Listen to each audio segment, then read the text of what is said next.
boa tarde. Nessa quinta-feira, dia 15/10, dia do professor, viva eu e a todos os professores do nosso país, né?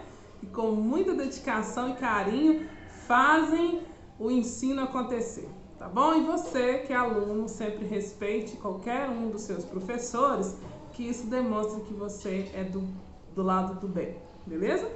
Pessoal, nós vamos continuar aqui no nosso conteúdo de ciências hoje, entendendo o parto e a chegada do bebê, tá? Nós vamos trabalhar lá no nosso livro didático da página 41 até a página 44, que na aula passada a gente comentou sobre essa questão, né?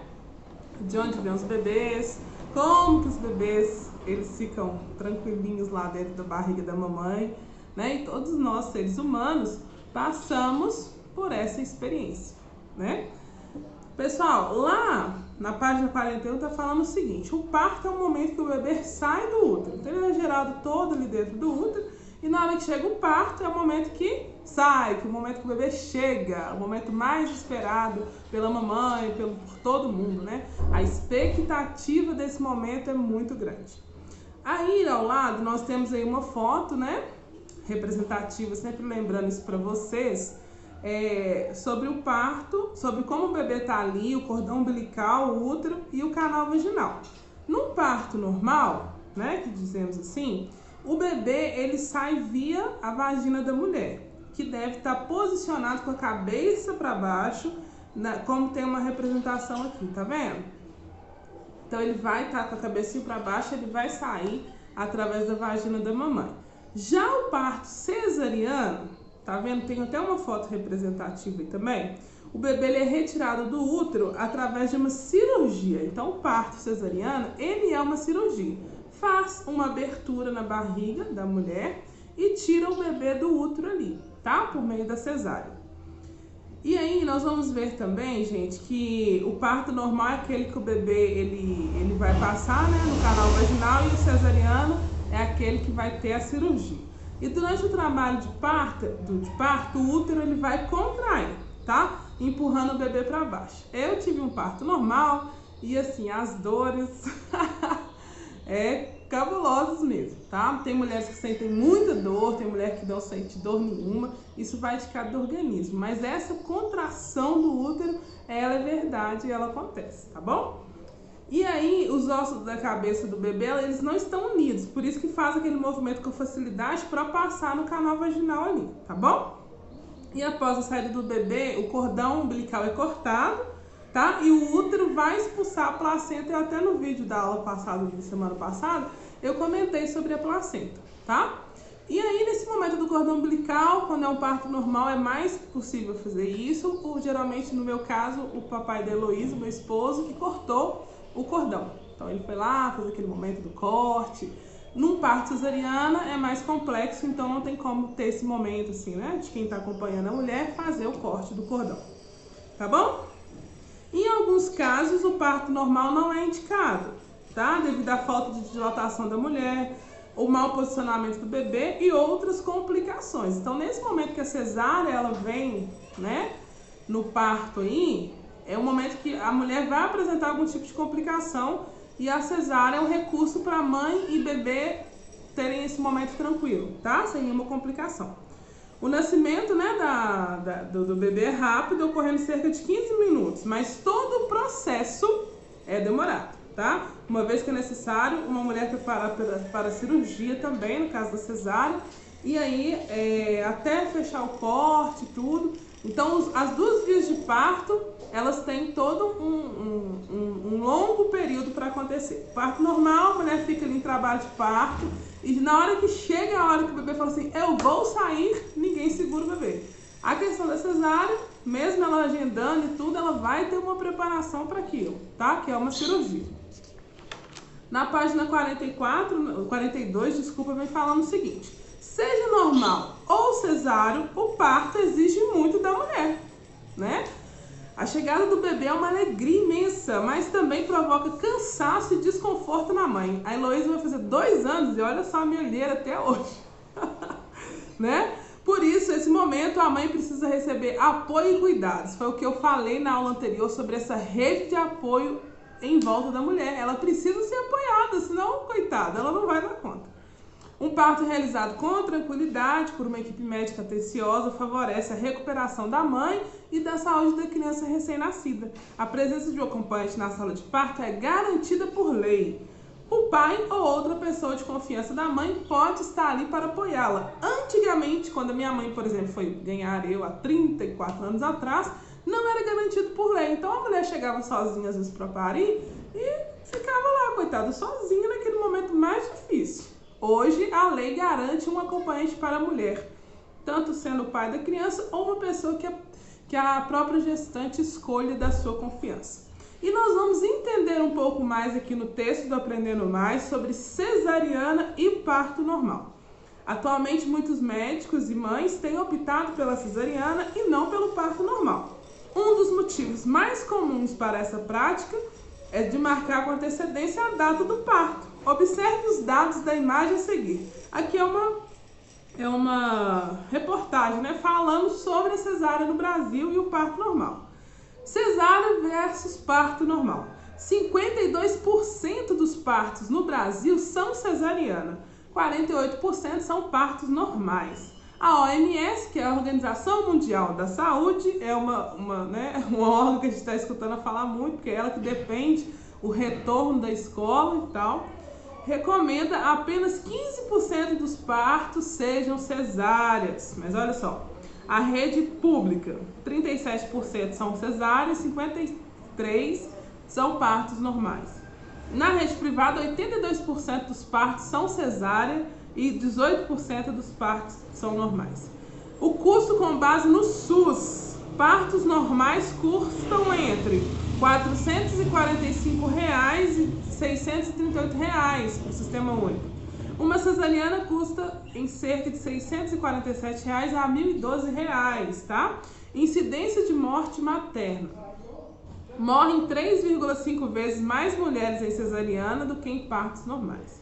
Incidência de problemas respiratórios em prematuros, que são bebês que nascem antes da hora, né? Nascidos entre 36 e 38 semanas, tem 120 vezes mais chances de desenvolver problemas respiratórios agudos em cesariana. E às vezes, hoje também é garantido por lei que a mulher ela pode marcar cesárea apenas na 39ª semana, que antigamente dava 38, 37, a mulher já ia lá, marcava e dava esses problemas recorrentes à respiração dos recém-nascidos, né? E agora, por lei, a mulher pode marcar com 39 semanas.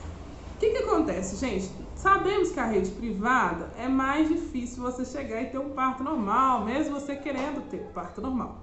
Eu tenho ainda, né, plano de saúde, mas quando eu fui ganhar a Heloísa, eu optei em ir para o hospital público pelo fato de a minha vontade de ter o parto normal ser respeitada. Então, assim, fui respeitada, deu tudo certo, né? A Heloísa nasceu de parto normal. Mas, infelizmente, no Brasil é uma cultura que ainda está caminhando para mudar. A maioria das mulheres que não tem problemas optam pelo parto cesariano, né? Que você pode marcar, chegar tranquilamente, não sentir tanta dor no momento do parto. E depois a sua recuperação um pouco mais lenta, mas muitas mulheres ainda optam pelo parto cesariano, tá bom? E aí, pessoal, nós vamos fazer um exercício aqui, que aí você vai continuar lendo aqui na página 43, né? Na imagem anterior, observe que há uma grande diferença de números entre parto cesariano e parto normal, tá? E o parto normal ele vai oferecer várias vantagens para a mãe, para o bebê e para o sistema de saúde, né? Então, assim, é uma vantagem dos 3 ciclos mais importantes aí. Eu lembro que eu tive um parto normal e voltei a dirigir com 13 dias. 13 dias eu estava entrando no carro e dirigindo, né? Então, assim, a recuperação ela é maior, o leite materno também ele tem incidência de descer mais rápido, né, com o parto normal, e uma série de coisas também que favorece os bebês e as mães do sistema de saúde, tá? Mas aqui você vai preencher esse quadro comparativo, tá, desses 2 tipos de parto. Vantagens do parto cesáreo e do parto normal e desvantagens do parto cesáreo e do parto normal, porque o parto normal também tem as suas desvantagens, né? Às vezes é um tempo longo que a mulher fica ali sentindo dor, tá? Então você vai ler o texto novamente com tranquilidade e vai fazer o exercício aqui do Aprendendo Mais, beleza? Pessoal, e também tem 2 questões apenas do antes de seguir, então é importante que você faça, tá bom? Perguntando sobre esse conteúdo que nós conseguimos ver aqui.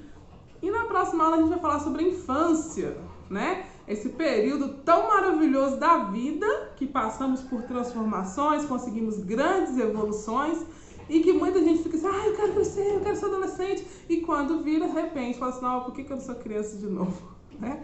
Então faça suas atividades, leia o texto novamente e marque as partes mais importantes. Beleza, galerinha? Até mais!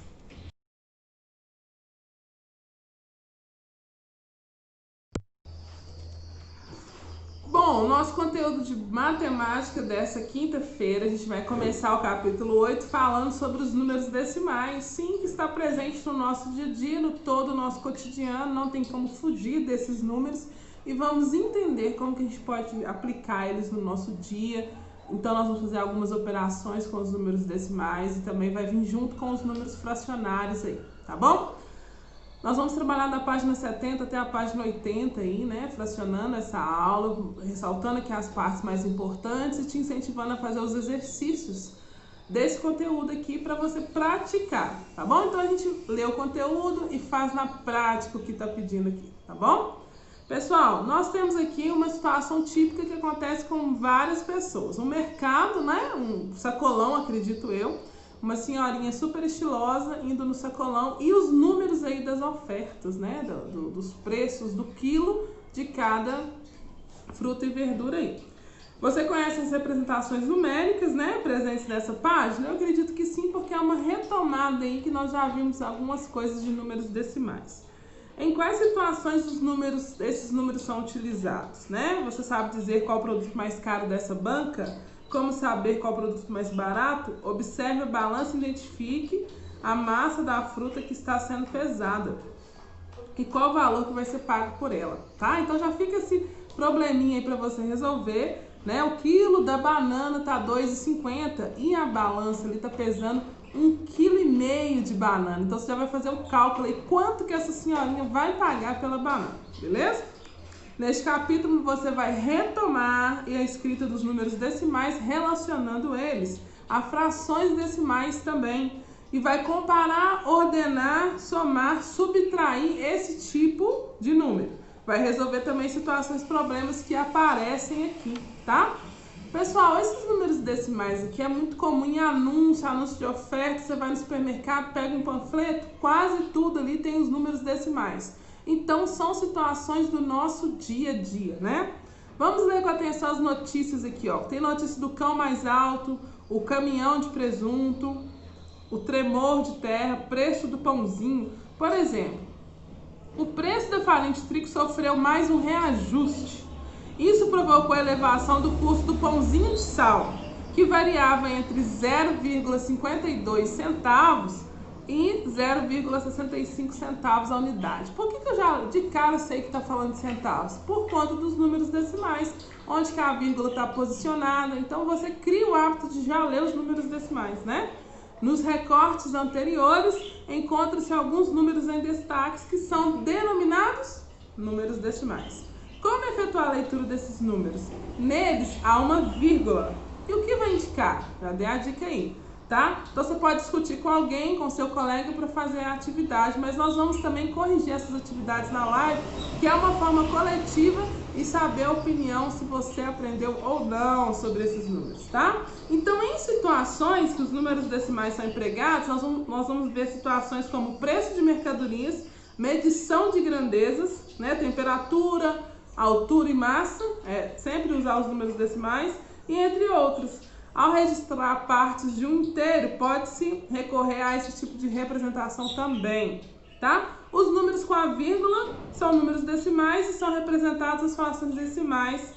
E as frações são denominadas, né, como 10, 100, 1000 e assim sucessivamente, etc. Entre tantas coisas, que significa etc. Na figura a seguir, o retângulo foi dividido em 10 partes iguais. Na página 73, estou te mostrando algumas representações, você pode acompanhar aí e ver, né? E cada parte dessa é denominada décimo.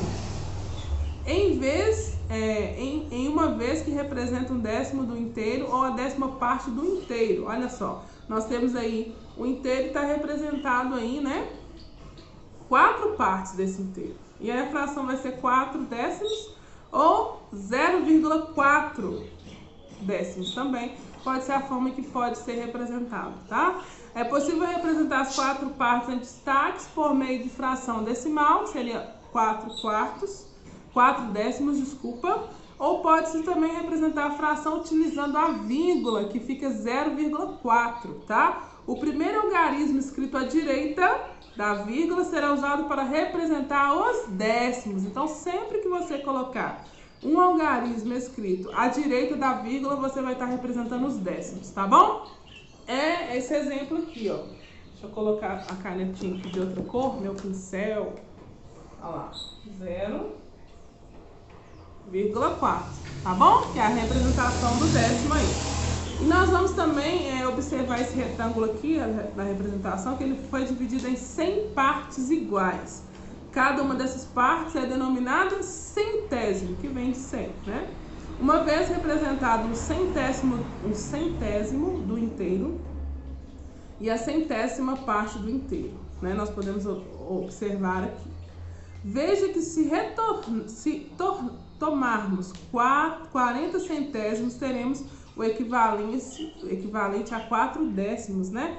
4 filas inteiras de 10 existentes. Olha, está até destacado aqui de laranja para você ver. Portanto, pode-se também fazer a leitura do número 0,47, né? Da seguinte forma: 4 décimos e 7 centésimos também, tá bom? Então, assim, vai sempre estar se inclinando, desculpa, não é um terremoto, para essa parte da representação. Então, você pode representar tanto na fração, como também com o uso da vírgula, tá certo? E pode representar as 47 partes em destaque por meio da fração decimal, que está escrito aí no seu livro, tá vendo? 47 centésimos, que a gente está falando das partes de 100. E pode também representar a fração utilizando a vírgula, 0,47. O segundo algarismo escrito à direita da vírgula será usado para representar o centésimo. O primeiro, o décimo. O segundo, centésimo, tá bom? Da mesma forma, se os milésimos, cuja fração denominador 1000 corresponde ao terceiro algarismo escrito à direita da vírgula, tá bom? Na sua representação decimal. Então, o primeiro número, décimo. O segundo número, centésimo. E o terceiro número, vamos pegar aqui, ou 2, milésimo, tá bom? Não se esqueçam dessa ordem aqui. Combinado? Mas dá uma lida aí no conteúdo, tá? Portanto, as frações que representam uma quantidade dividida em 10 partes, ou em 100 partes, ou em 1000 partes, do mesmo tamanho, denomina-se frações decimais. Muita gente já tinha me falado sobre isso, já consegue fazer operações, né, sobre frações decimais. Tem uma galera ainda que está começando, então não deixe de praticar, porque praticando você vai aprender. E não deixe de participar da live, porque é na live que a gente tira as dúvidas e corrige os exercícios e conseguimos vencer essa dúvida aí, viu, galera?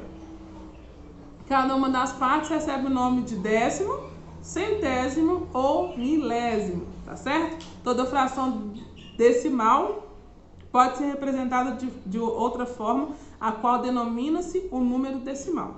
Os números decimais são escritos com uma vírgula e que serve para separar a parte inteira da parte decimal, tá bom? Essa parte aqui da página 74, se você quiser colocar importante, não esquecer e colocar aí o seu marca-texto lindo, vale a pena, tá bom? Nós temos aqui 3 atividades, tá? Falando sobre isso. Então, você vai fazer, tá? E aqui também a gente volta aqui na questão da representação, né? Dos números aí. Então, unidade, dezena, centenas, unidade de milhar, dezena de milhar, centenas de milhares, faz parte da nossa vida, viu? Você vai retomar esse exercício agora, você vai conseguir fazer, tá bom?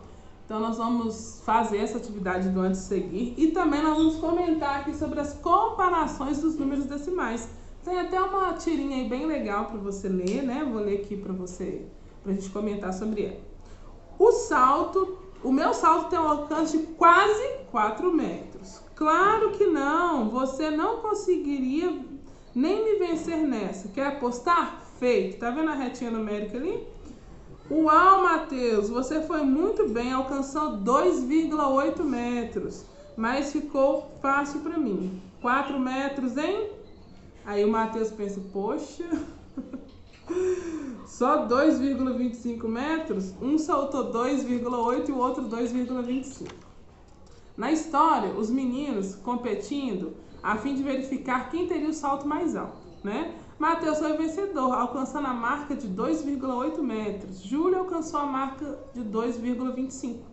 Nesse caso, ao dar a vitória ao Matheus, eles concluíram que 2,8 metros é maior do que 2,25 metros e fizeram uma comparação entre os dois números. Observe os dois valores que foram representados por meio de números decimais, tá? Não esquece que os números que tem a vírgula aí são os números decimais, que vai servir para medir a altura, lembra? Massa, comprimento. Ou seja, nesse caso, o número de metros não é exato. Além disso, os dois valores representam medidas maiores do que 2 metros. Mas para verificar qual é maior, veja a representação por meio de desenhos. Pessoal, a questão da representação é muito importante. A gente não pode abandonar a representação nunca, tá? Porque olha lá, se a gente pegar 2,8, 2 inteiros e 8 décimos e representar, tá vendo aí, ó, a representação dela. E 2,25, 2 inteiros e 25 centésimos também, olha só, dá para representar. Analisando as representações, tem-se que 2,8 é maior do que 2,25 por causa da representação aí no inteiro, tá bom? Isso porque a região colorida que corresponde ao primeiro número é maior do que o segundo número. Então vai ter o símbolo aí, ó, de maior que, né? Além disso, observar que 2,8, 2 inteiros e 8 décimos é equivalente a 2,80. 2 inteiros e 80 centésimos, ou seja, 2,8 é igual a 2,80. Como os dois números possuem a mesma parte inteira, pode-se analisar apenas a parte decimal, tá? Então, você sempre vai analisar apenas a parte decimal se o número inteiro for igual. Neste caso, a comparação seria entre 80 e 80 centésimos e 25 centésimos. A comparação é nesse sentido. Outra forma de comparar números decimais é utilizar a nossa querida reta numérica, né? Pode-se localizar os números na reta e em seguida verificar suas posições. Entre o número 1,6, 0,9 e 1,45, qual representa a maior quantidade? Vamos descobrir aqui nessa reta numérica. Olha só, você já observou que o número na reta são escritos em ordem crescente? Já tinha observado isso? Acredito que sim, né? Então sempre vai estar do menor para o maior. Olha lá a representação na reta numérica, tá vendo? Observando as marcações na reta anterior, sabendo que nela os números são escritos em ordem crescente. Pode-se apontar entre as opções dadas que o número 1,6 é maior do que o número 0, dado como número maior, 1,6, e 0,9 o número menor, tá bom? Essa parte também é importante a gente acompanhar e ler de novo, tá? E fazer também aqui, ó, esse exercício relacionado a isso, tá? Em cada item circule o maior número.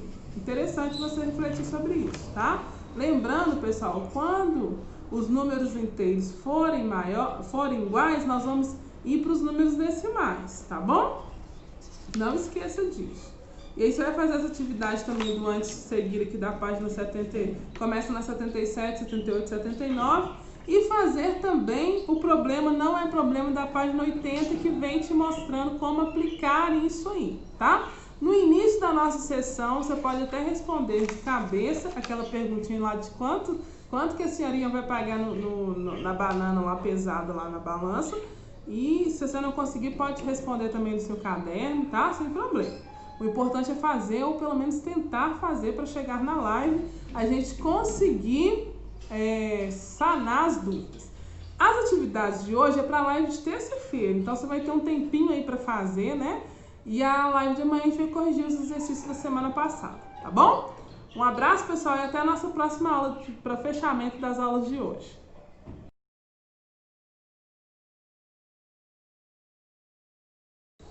Olá, nosso conteúdo de língua portuguesa, nós vamos fazer aqui o estudo da escrita, né? Na nossa página 58 até a página 65, tá? Já te adianto que a nossa atividade do Já Aprendi, para finalizar esse capítulo também, é importante você fazer ela, tá bom? Deixa eu clarear aqui um pouquinho meu rosto. O que acontece, pessoal? Já surgiu aquela dúvida se escreve junto ou separado? Você já está escrevendo alguma coisa e fala assim, escreve junto ou separado? Sim, acontece, né? É muito comum. E hoje nós vamos entender por que escreve junto ou separado, né? Temos até um exemplo aí muito comum, né? De que muitas vezes quando escrevemos surge a dúvida na grafia, que é a parte escrita, de certas palavras ou expressões, se a gente vai escrever junto ou separado. Um exemplo clássico, a gente foi em uma reunião ontem. O agente investigou o fato ocorrido. É muito comum surgir essa dúvida, tá? Mas enfim, palavras como agente, em cima, embaixo, de repente, por isso, portanto, em frente, adiante, de novo, né? A gente precisa de entender a escrita dessas palavras. Tá bom? E é o seguinte, gente, para não cometermos nenhum equívoco ortográfico, tão menos comum, né, na escrita, quanto os maiores hábitos, né, se você tiver mais hábito de leitura, você não vai cometer esses erros. Quanto mais você lê, mais você grava a forma correta da escrita das palavras e fica tranquilo em relação a isso, tá? Mas deixa eu te dar uma dica aqui. Nós que estamos construindo esse processo de escrita, de leitura, de ser pessoas que já conseguem entender todas as palavras, o importante de tudo é quando surgir aquela dúvida na escrita, se eu vou escrever agente junto ou agente separado, é você consultar o seu dicionário ou uma fonte confiável. Sim, ter o hábito de consultar o dicionário não é uma vergonha, é uma forma de você construir essa escrita sem equívocos, tá certo? Então pode usar o dicionário sim, abuse, marque e treine com ele, tá? Porque na hora de uma avaliação, por exemplo, você não vai ter ele lá, mas você já vai ter treinado tanto que você vai conseguir aprender e entender aonde que a gente vai aplicar essas palavras juntas ou separadas, ok? Pessoal, outra coisa também que eu quero comentar com vocês aqui é quando a gente vai utilizar essa expressão agente, queremos dizer nós, agente separado, da reuniãozinha aí. Estamos falando de nós. Agente do quinto ano é super legal, entende? Que é equivalente a um pronome pessoal, tá? Indica também que todas as pessoas de forma geral, que deve perceber os verbos na terceira pessoa do singular, tá certo? E também quando a gente vai utilizar o substantivo agente junto, ali ó, juntinho, queremos indicar uma pessoa que faz uma coisa, né? Ou tem uma ação, né? Pode-se indicar também a pessoa que administra uma agência, ou um intermediário de negociações comerciais, ou um agente secreto, ou um guarda municipal, estadual, seja quem ele for. Um guarda policial, na verdade, fica mais bem colocado aí. E aqui nós vamos ter alguns exercícios, né, falando sobre isso, com o emprego da gente junto e da gente separado, e também outras palavras, né, embaixo também, que é muito comum. Não esqueça de usar o seu dicionário, tá bom? Também palavras como de repente, por isso, portanto, né? E vai estar pedindo aqui para você consultar, né, algumas coisas, voltar na atividade anterior para você verificar. Mas é importante que você faça essa atividade, principalmente isso daqui, com o uso do seu dicionário, tá bom? Professora, eu não tenho dicionário físico, esqueci o meu na escola, não peguei. Gente, nós estamos na área digital, pode usar um dicionário digital online, não tem problema. Tem vários tipos de aplicativos gratuitos que você pode colocar no seu celular, tá? Eu sei que tem gente da nossa sala que não tem celular, mas tem 80% tem celular, tá? Então, coloca lá. Galera, e é importante demais nós fazermos essa atividade aqui do Já Aprendi, do final do capítulo. Porque aqui você vai demonstrar tudo que você conseguiu consolidar, que entrou na sua cachola para você aprender, tá bom? E assim, as questões abertas, muito interessante. As questões de múltipla escolha também. Então faça com carinho, com atenção, com amor, pensando em mim, que hoje é o meu dia. Então faça, feliz da vida, que nós vamos corrigir essas atividades na próxima live de terça-feira, que é de amanhã. A gente vai corrigir outras atividades e sanar outras dúvidas, tá bom? Não deixe suas atividades acumularem. Já entrou no terceiro trimestre. É um trimestre decisivo aí pra gente consolidar esse ano letivo que foi totalmente diferente da nossa expectativa, né? Ainda não sabemos quando vamos retornar à nossa vida presencial, mas se você puder ir lá no sábado para me ver e eu te entregar a lembrancinha, eu vou ficar muito feliz por isso, tá bom? Não deixe suas atividades acumularem, consulta o Educare para você não esquecer de nenhuma, tá certo? E nós encontramos amanhã na nossa live. Que horário? 3h30. Te espero, pessoal. Um grande beijo.